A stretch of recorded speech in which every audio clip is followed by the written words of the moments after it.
Ini Pak, rame di TikTok masyarakat gelisah akan jalan nih Pak. Nah, Gimana nih kalau respon dari Pak Wabub? ya kalau menurut saya itu wajar-wajar saja karena memang itu adalah bagian dari bentuk aspirasi masyarakat. Ya tentunya kan itu harus ditindaklanjuti dan juga disikapi oleh kita. Ya kita nggak perlu risau dengan permasalahan ya penilaian-penilaian yang lainnya. Ya, tinggal kita laksanakan perbaiki jalannya saya sudah selesai. Justru dengan adanya aspirasi dari masyarakat tentunya membuat kita harusnya lebih termotivasi lagi menyelesaikan permasalahan-permasalahan yang diaspirasikan melalui media sosial. Jadi mudah-mudahan nanti setelah adanya bentuk aspirasi dari masyarakat, ini juga bisa menjadikan kita bekerja lebih hebat lagi nanti ya pada beberapa waktu ke depan sehingga bisa menyelesaikan apa yang tadi disampaikan. Jadi ya insya Allah nanti pasti akan diselesaikan. Bekerja lebih hebat lagi nanti beri Bapak siap maju lagi Pak besok Pak ya? Ya kalau saya dipercaya oleh partai untuk bisa mewakili partai di pemilihan ya saya juga pasti harus siap. Tapi kalaupun tidak ya saya juga harus bisa menerima gitu aja. Tapi yang penting sekarang bagaimana caranya bisa penerimaan masyarakat tentang bagaimana caranya bisa tingkat kepuasan masyarakat kepada kepemimpinan kami itu yang lebih penting gitu ya. Karena kalau misalkan kita ingin mengedepankan ya ego pribadi tanpa mengindahkan juga pendapat masyarakat juga saya rasa kan kurang baik juga. Jadi mudah-mudahan balance lah ya, antara harapan masyarakat dengan juga keinginan dari ya para calon dan lain sebagainya juga harus seimbang, harus sejalan. Pak maaf, satu lagi Pak, kegelisahan ASN terkait TPP bagaimana Pak? Ya terkait TPP ya memang pasti gelisah karena memang akan ada katanya pemotongan dan sebagainya. Tapi nggak perlu khawatir lah, insya Allah kita pasti akan menyelesaikan kewajiban kita kepada ASN, tentunya kepada teman-teman ASN yang memiliki harapan dan juga memiliki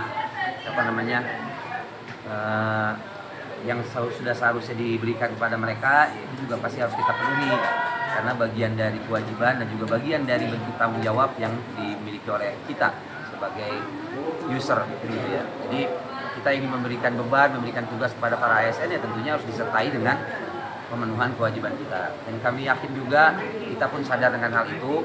Oleh karenanya ASN tidak perlu khawatir, insya Allah kita pasti akan selesaikan. Saya juga pasti akan bekerja, kita juga pasti akan berusaha sekuat tenaga untuk bisa memenuhi apa yang tadi disampaikan. Jadi semangat terus bekerja, jangan lupa pengabdian kepada masyarakat, karena tujuan kita menjadi ASN adalah sebagai pengabdi masyarakat. Ya pasti kita menghadapi beberapa tantangan ke depan dilihat dari kondisi finansial yang ada di Kabupaten Kuningan. Insya Allah ini ke depan nanti akan ada solusi dan lain sebagainya sehingga kewajiban kita pasti akan terpenuhi. Satu lagi Pak, Ya. pesan Pak Wabub untuk para wisudawan.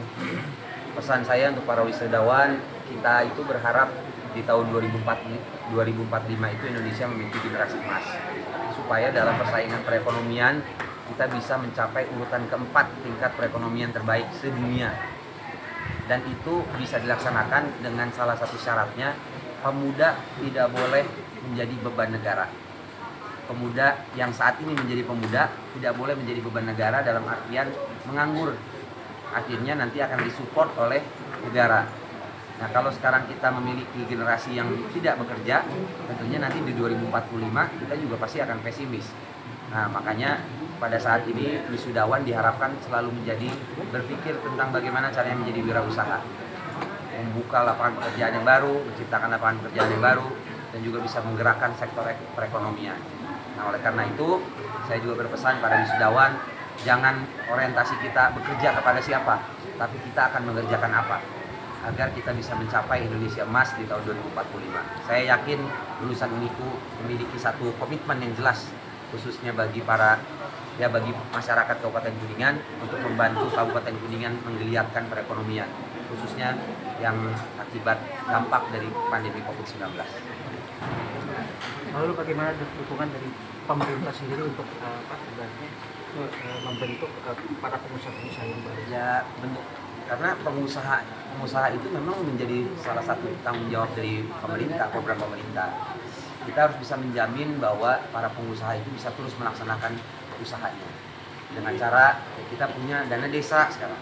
Dana desa itu bisa digunakan untuk bisa meningkatkan lapangan atau membuka lapangan pekerjaan dan juga memberikan permodalan dan sebagainya melalui BUMDes itu bisa.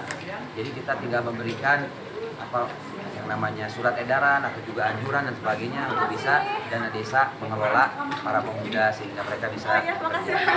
Saya berharap juga nih, jadi kita juga harus sama-sama saling bersinergi bahwa pemerintah bukan hanya sektor yang wajib membantu para wirausaha, tapi ini dibutuhkan adanya kerjasama pemerintah dengan akademisi dengan segala macamnya. Ini dibutuhkan untuk bisa membuka peluang ekonomi di Kabupaten Kuningan. Jadi mudah-mudahan pemerintah nanti bisa membaca tentang apa yang dibutuhkan oleh masyarakat ke depan ya, karena kita juga harus bisa membaca kira-kira tahun berikutnya ini membutuhkan apa sehingga nanti usahanya pun akan mengikuti itu ya. Jadi kalau misalkan kita membuka usaha ke sektor yang sedang ditekuni atau juga diminati, pasti akan jauh lebih baik. Tidak akan terlalu sulit mencari konsumen lah dan ini. Terus sejauh ini anggaran desa itu sudah ada yang menyentuh ke Ya sejauh ini ada yang menyentuh itu, tapi kita bisa lihat bahwa sekarang pemuda di Kuningan itu sepi karena terlalu banyak yang bekerja di luar kota untuk bisa mencari nafkah. Oleh karena itu sekarang saya juga menitipkan bagi para pemuda, jangan terlalu berorientasi keluar kota untuk mencari nafkah, tapi pergunakanlah potensi lokalnya untuk bisa membuka lapangan pekerjaan. Jadi kalau misalkan kita bisa mengelola potensi daerah kita sendiri, saya yakin nggak perlu keluar kota. Nah, kita juga harus bisa membaca, tadi saya sampaikan. Nanti di Kuningan itu masyarakat yang membutuhkan apa? Masyarakat Kuningan itu akan bergerak di bidang apa? Nah, nanti kita akan membuka usaha di bidang yang tadi dibutuhkan. Saya yakin pasti akan lebih menggeliat keekonomian. Oke, Bapak, baik, terima kasih. Dan Ya. saya apresiasi ini Bupati Panutan mau ngopi di kantin kampus ya. Udah. Ya, sebelum kita menyelesaikan masa tugas lah, gitu aja. Mudah-mudahan lancar. Untuk ini Pak, biasanya dekat-dekat hari jadi tuh ada tur Linggarjati Pak. Untuk tahun ini ada nggak Pak? Tahun ini nggak ada. Nggak ada tur Ya, tahun ini Linggarjati kayaknya ya? nggak ada karena melihat rangkaian kegiatannya juga sudah cukup banyak dan juga memang kita melihat kegiatan-kegiatan yang ada di Kabupaten Kuningan juga cukup menyita rekan-rekan semua, panitia dan segala macamnya. Jadi sepertinya tidak akan dilaksanakan. Ya, mudah-mudahan di tahun berikutnya kita bisa menyelenggarakan lagi tur Linggarjati dan juga mudah-mudahan lebih hebat lagi nanti tur Linggarjati. berarti agenda apa aja yang dihilangkan di hari jadi? Yang dihilangkan hanya itu aja, sabtonan dan panahan kayaknya. Kenapa itu Selebihnya, Pak untuk sabtonan dihilangkan itu Pak?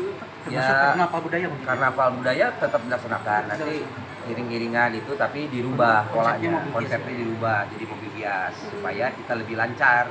Karena kalau ada yang jalan kaki, kalau ada yang mangga Pak, iya mangga, ada yang suka memberikan atraksi itu jadi lebih lama ininya, dan juga antriannya juga kan kurang baik lah.